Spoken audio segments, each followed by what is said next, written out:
ઇન્દ્રજીત અતિ માયા કરે છે. લક્ષ્મણજી ઉભા થાય છે. લક્ષ્મણજીની સાથે ઇન્દ્રજીતનું યુદ્ધ થાય છે.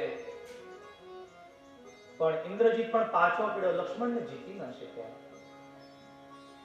સાંજના સમયે ઇન્દ્રજીત પાછો આવ્યો અને યજ્ઞ કરવા લાગ્યો. એ યજ્ઞ જો પૂર્ણ કરે માં કાલિકાનો તો કદાચ ઇન્દ્રજીતને કોઈ ન જીતી શકે.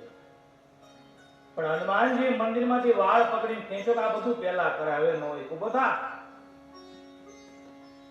યજ્ઞનો ભંગ કરાયો અને ઇન્દ્રજીત આવે ભયંકર એ લક્ષ્મણજીની સાથે યુદ્ધ કરે. યુદ્ધ કરતા કરતા સાંજનો સમય થયો. જે શસ્ત્ર ન વાપરવું જોઈએ યુદ્ધની અંદર એ બ્રહ્મદત્ત નામનું શસ્ત્ર વાપરી અને લક્ષ્મણજીને જાય છોડે તો અયોધ્યામાં માં કૌશલ્યાને અપશુકન થવા લાગ્યા. માં સુમિત્રાને અપશુકન થવા લાગ્યા. અયોધ્યાના રાજમહેલમાં બેઠેલી એ ઉર્મિલાને અપશુકન થવા લાગ્યા. આ બાજુ ભગવાન રામને અપશુકન થવા લાગ્યા. અશોક વાટિકામાં માં સીતાજીને અપશુકન થવા લાગ્યા. અને સંતો કહે નંદીગ્રામમાં ભરતજીને અપશુકન થવા લાગ્યા. જ્યાં બાણ લાગ્યો રામ કહે ને લક્ષ્મણજી પડી ગયા મૂર્છિત અવસ્થામાં. ઇન્દ્રજીત કહે સૈનિકોને આને ઉઠાવી લો, કારણ કે જો આ ઉઠી જશે તો આપણને ઉઠાવી દેશે. આ શેષનાગ છે. બધા એ રાક્ષસો ઉઠાવે પણ શેષનાગ ઉઠતા નથી. એ સમયે હનુમાનજી નીકળે છે કે સાંજના સમયે મારો કોઈ સૈનિક તો પડ્યો નથી ને. અને જ્યાં ઇન્દ્રજીત અને એના રાક્ષસો લક્ષ્મણજીને ઉઠાવતા હનુમાનજી જોઈ ગયા. હનુમાનજીએ હાકલ કરી ઇન્દ્રજીત. આ તો બધા ભાગ્યા કે હનુમાન આવી ગયો, ભાગો. હનુમાનજીએ જોયું તો લક્ષ્મણ મૂર્છિત છે. જેમ નાનો છોકરો ફુગાને ઉચકાવી લે અને પરિશ્રમ ન થાય એમ લક્ષ્મણજીને હનુમાનજીએ ખભા પર નાખ્યા છે. ઇન્દ્રજીતની આંખ ફાટી ગઈ કે આપણે આ ઉઠાવી શક્યા નહીં ને હનુમાને ઉઠાવી દીધો. હનુમાનજી કહે ઇન્દ્રજીત આજ મારો બાપ મૂર્છિત છે, નહીતર મંદોદરીના દીકરા તને ઘરમાંથી ખેંચીને મારે. આજ મારો બાપ મૂર્છિત છે. આ બાજુ ભગવાન વિચાર કરે કે હજી લક્ષ્મણ કેમ ના આવ્યા, સંધ્યા થવા આવી, મારો ભાઈ કેમ ના આવ્યો. ત્યાં તો હનુમાનજી મહારાજ જય શ્રી રામ કહે પ્રભુના ગોદમાં લક્ષ્મણજીને સુવડાવે છે. પ્રભુ ઇન્દ્રજીતે બાણ માર્યું છે, ન વાપરવાનું શસ્ત્ર માર્યું, ભાઈ લક્ષ્મણ મૂર્છિત પડ્યો છે. આખું કપીપુર રડી પડ્યું છે. ખુદ ભગવાન રડ્યા છે. લખન બાપુ લો થાતું. બધા જયારે રડવા લાગ્યા ત્યારે જાંબુવનજીએ કીધું કે બાજુમાં લંકામાં સુષેણ નામનો વેદ રહે છે, ત્યાં જઈ અને એને બોલાવી આવો. જાઓ હનુમાનજી. હનુમાનજી જાય છે, સુષેણને આખા ઘરને લઈને આવે છે. તો ઘણા કે આખા ઘરને લાવવાની શું જરૂર, કામ તો સુષેણનું જ હતું. હનુમાનજીએ વિચાર કર્યો કે અત્યારે લક્ષ્મણ મૂર્છિત પડે, કાલે કોઈ બીજો કરે તો આ પાછી દવા લેવા જાય એ કરતા આખું ઘર જ ઉઠાવતા હોય.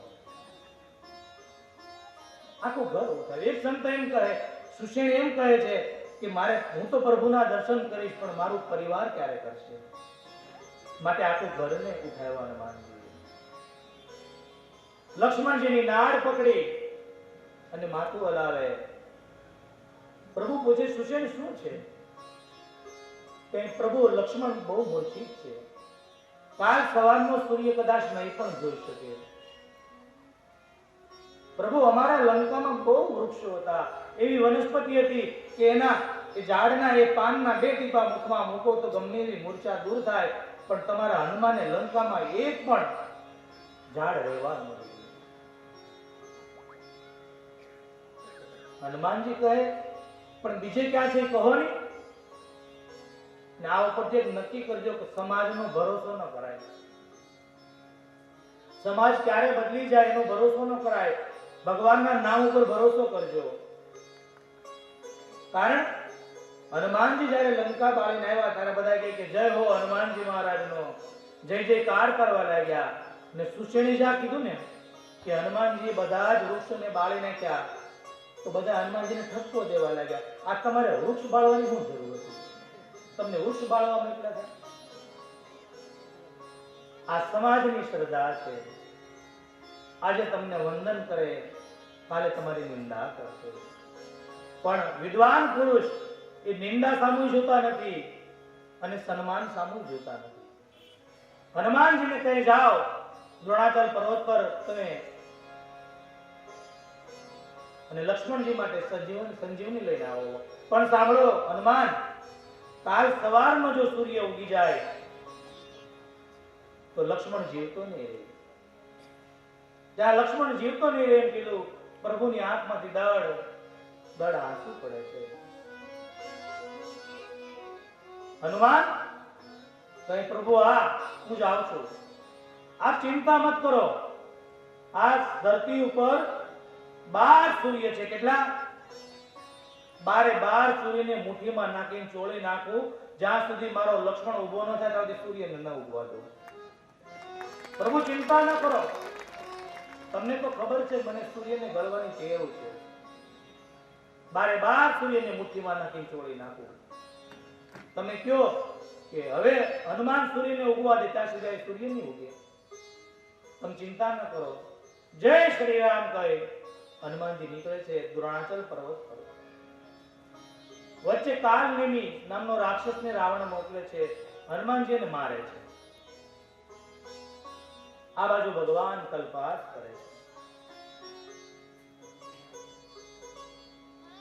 એ લખન ઉભો થા બાપ, તારા વગર આ રામ જીવી નહીં શકે. લખન ઉભો થા બાપ, મારું દુઃખ તું જોઈ શકતો નતો ને આજે મૂર્છિત થઈને પડ્યો બાપ. લખન ઉભો થા, જો તું નહીં જીવીશ તો રામ જીવી નહીં શકે. ભગવાન આજ આક્રમણ કરે છે અને ભગવાન આક્રમણ કરતા કરતા જ્યારે આ શબ્દો બોલ્યા ત્યારે આખું કપી કુળ રડી ગયું. કે લખન સાંભળ, કદાચ તું ઉભો ન થા, એવું બને છે નહીં પણ કદાચ બને કે તું ઉભો ન થા તો તારી પાછળ હું ક્રોધમાં આવીને રાવણ કુળનો નાશ કરી નાખું. એના કુળમાં શ્રાદ્ધ નાખનારને ન રહેવા દઉં.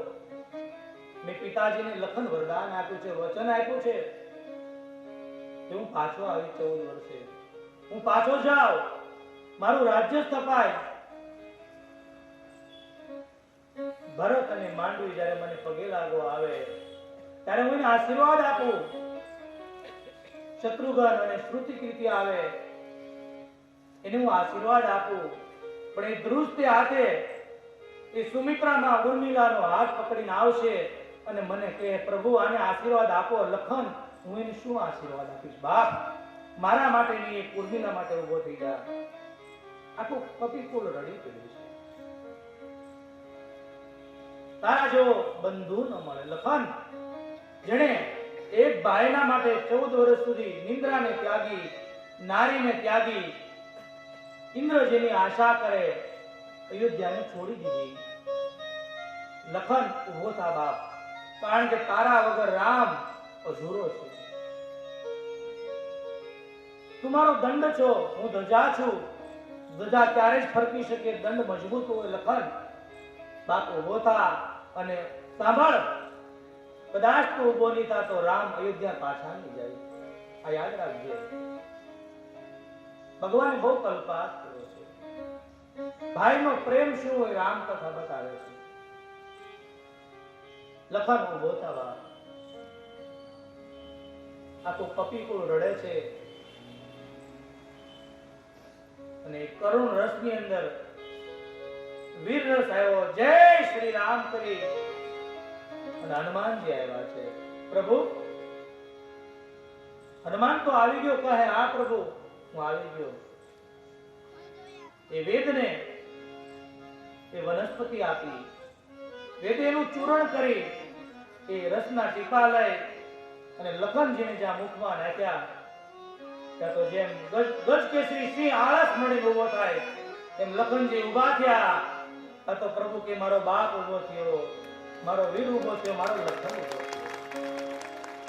બાદ પડી ગયા લખનજીને અને કે લખન, આ રામ તારા માટે જીવે છે. જો તું ઉભો ન થયો તો રામ પણ પ્રાણ છોડી દે. લખન, તારા જેવો બંધુ સંસારમાં મળે નહીં. લક્ષ્મણજી ઉભા થયા.